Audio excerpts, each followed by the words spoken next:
বিয়ে করবার আল্লাহর রাসূলের পদ্ধতি অবলম্বন করব না, এটা হতে পারে না। এটা হওয়ার কোনো রাস্তা নাই। এটা হতে গেলে ডবল গুনাহ হবে। যে বিয়ে করবে কিন্তু আল্লাহ রাসূলের পদ্ধতিতে করবে না, গুনাহ কয়টা হবে? ডবল। একটা বিয়েকে অপমান করার গুনাহ, আল্লাহ রাসূলের সুন্নাতকে অপমান করার গুনাহ, আর একটা যেই কাজের মাধ্যমে অপমান করতেছে সেটার গুনাহ।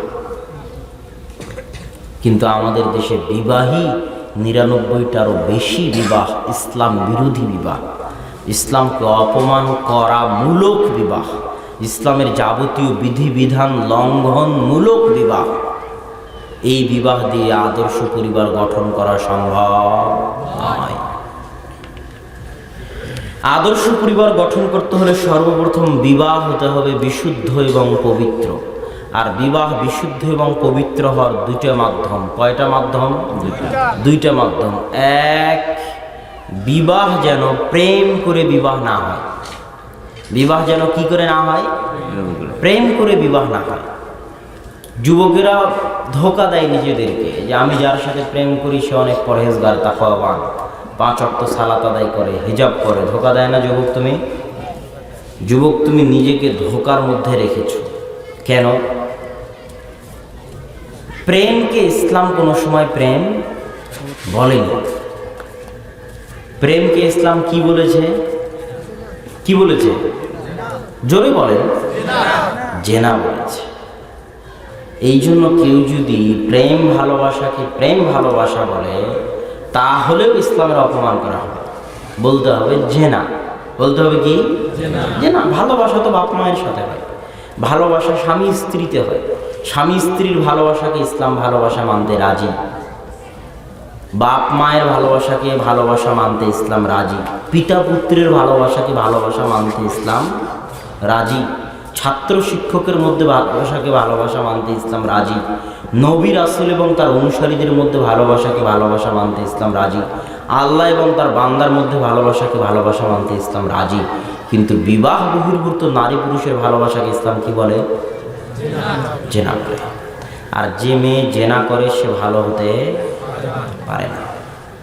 তুমি বিবাহ করার আগে বলবা যে যার সাথে আমি জেনা করতাম তাকে বিবাহ করতে চাই। আর আল্লাহ কোরআনে বলে দিয়েছে আত-তাইয়্যিবুনা লিত-তাইয়্যিবাত ওয়াল খাবিসুনা লিল খাবিসাত।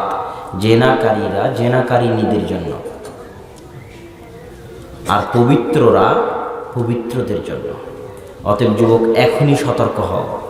তুমি বলতেছো আমি যে অনেক ওয়াদা করে রেখেছি, অনেক কসম করে রেখেছি যে তোমাকেই বিয়ে করবো, আল্লাহর কসম।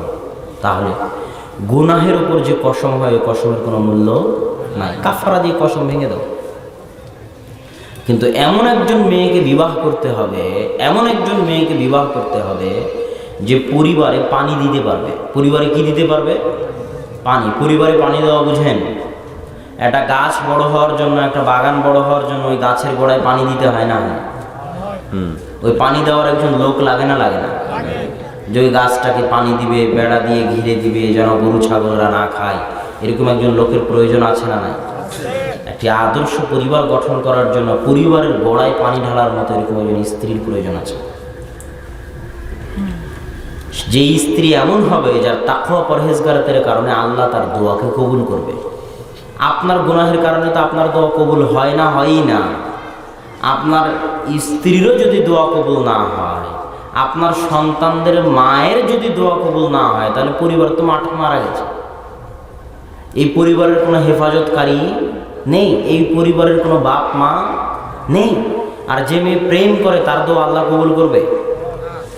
সারা আলাইহিস সালাতু ওয়াস সালামের দোয়া আল্লাহ কবুল করেছে। কেন জানেন? দোয়ার বাক্যটা দেখিয়ে। সারা যখন বিপদে পড়লো, বিপদে পড়ে যখন জালেম বাদশাহ সারাকে নিয়ে গেল, তখন সারা জালেম বাদশাহকে বলতেছে আপনার যা ইচ্ছা করিয়েন, তবে তার আগে অজু করে 2 রাকাত সালাত আদায় করতে চাই, এই অনুমতিটুকু আমাকে দেন। ঠিক আছে, অজু করো, করে 2 রাকাত সালাত আদায় করো।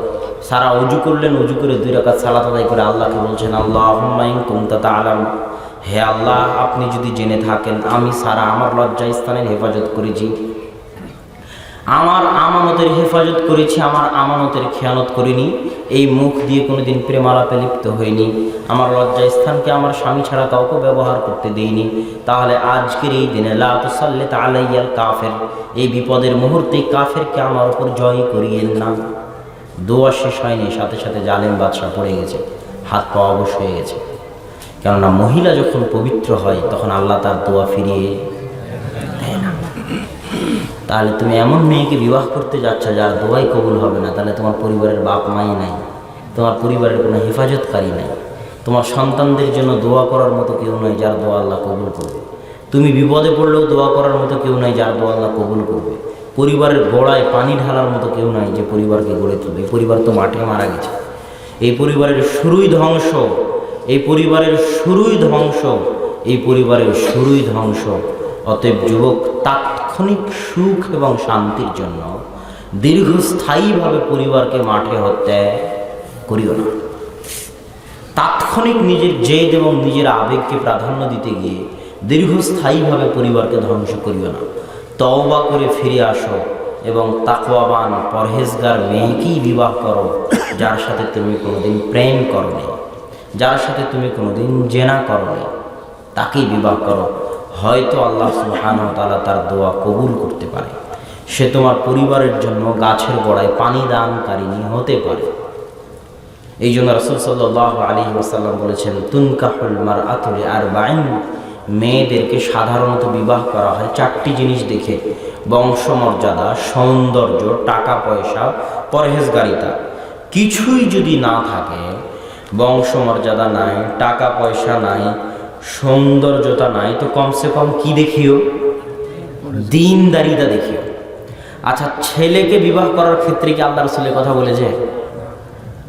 এরকম কোনো হাদিস কি আছে যে তোমরা বিবাহ করার সময় এমন ছেলে দেখো যে ছেলের চেহারা সুন্দর, টাকা পয়সা, ধন দৌলত আছে, আর কি বলে ওর নাম, বংশমর্যাদা আছে, আর কিছুই যদি না থাকে তাহলে তাকে অপরহেজগারিতা দেখিও?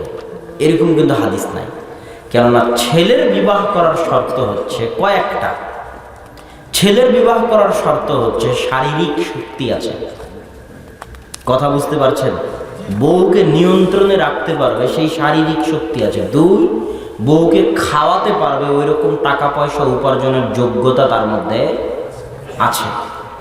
বউকে পরিবার, ঘর বাড়ি তৈরি করে পর্দার ব্যবস্থা করে দিতে পারবে, পর্দা পুশিদার ব্যবস্থা করে দিতে পারবে। বউকে বাড়ির বাইরে বের হয়ে চাকরি করা লাগবে না, কাজ করা লাগবে না, এরকম ক্ষমতা তার মধ্যে আছে। এটা হলো ছেলের যোগ্যতা। এটা কার যোগ্যতা? ছেলের যোগ্যতা। আর মেয়ের যোগ্যতা চেহারাও নয়, মেয়ের যোগ্যতা বংশমর্যাদাও নয়, মেয়ের যোগ্যতা টাকা পয়সাও নয়, মেয়ের যোগ্যতা পড়ালেখাও নয়, মেয়ের যোগ্যতা সার্টিফিকেটও নয়, মেয়ের যোগ্যতা কি? দিনদারিতা, পরহেজগারিতা। কেননা একজন দিনদার পরহেজগার মেয়ে একটা পরিবারের জন্য গাছের গোড়ায় পানি দানকারিনীর মতো হেফাজতকারী হয়ে থাকবে পরিবারের। এই জন্য তার দিনদার পরহেজগার হওয়া সবচেয়ে জরুরি। সম্মানিত উপস্থিতি, এটা গেল প্রথম শর্ত যদি আমরা বিবাহকে পবিত্র করতে চাই। দ্বিতীয় শর্ত হচ্ছে বিবাহকে সহজ করতে হবে। কি করতে হবে? বিবাহ যত কঠিন হবে সমাজের জেনা তত বেশি হবে। বিবাহ যত কঠিন হবে সমাজের জেনা তত বেশি হবে। এই যে অবৈধ সম্পর্কের উপর ভিত্তি করে মুভি তৈরি করা আছে, অবৈধ সম্পর্কের উপর ভিত্তি করে সিরিয়াল তৈরি করা আছে হিন্দি, অবৈধ সম্পর্কের উপর ভিত্তি করে পর্নোগ্রাফি তৈরি করা আছে, এগুলোর ব্যবসা তখনই বেশি চলে যখন সমাজে বিবাহ কঠিন হয়ে যায় এবং অবিবাহিত নারী পুরুষের সংখ্যা বেশি থাকে, অথচ তারা বিবাহ করার যোগ্য কিন্তু এখনো অবিবাহিত। বিবাহ করার যোগ্য কিন্তু এখনো অবিবাহিত এই ধরনের নারী পুরুষের সংখ্যা সমাজে বেশি হওয়ার কারণে এই ধরনের অবৈধ সম্পর্কের উপর ভিত্তি করে তৈরি করা গান, অবৈধ সম্পর্কের উপর ভিত্তি করে তৈরি করা মুভি, অবৈধ সম্পর্কের ভিত্তি করে তৈরি করা সিরিয়াল সমাজে বেশি চলে। এই জন্য বিবাহ যত কঠিন সমাজে জেনা তত সহজ, আর বিবাহ যত সহজ হয়ে যাবে জেনার হার তত কমবে। সেটা চোখের জেনা হোক, গান বাজনার জেনা হোক, মুভি সিরিয়ালের জেনা হোক, সে যেই জেনাই হোক, সেই জেনার হার একটু হলেও কমবে। জেনাকে কিভাবে, বিবাহকে কিভাবে সহজ করবেন? বিবাহকে সহজ করার পদ্ধতি হচ্ছে বিবাহের সাথে হিন্দুয়ানি যত আনুষ্ঠানিকতা আছে সব আনুষ্ঠানিকতাকে পায়ের নিচে পিষিয়ে দিতে হবে।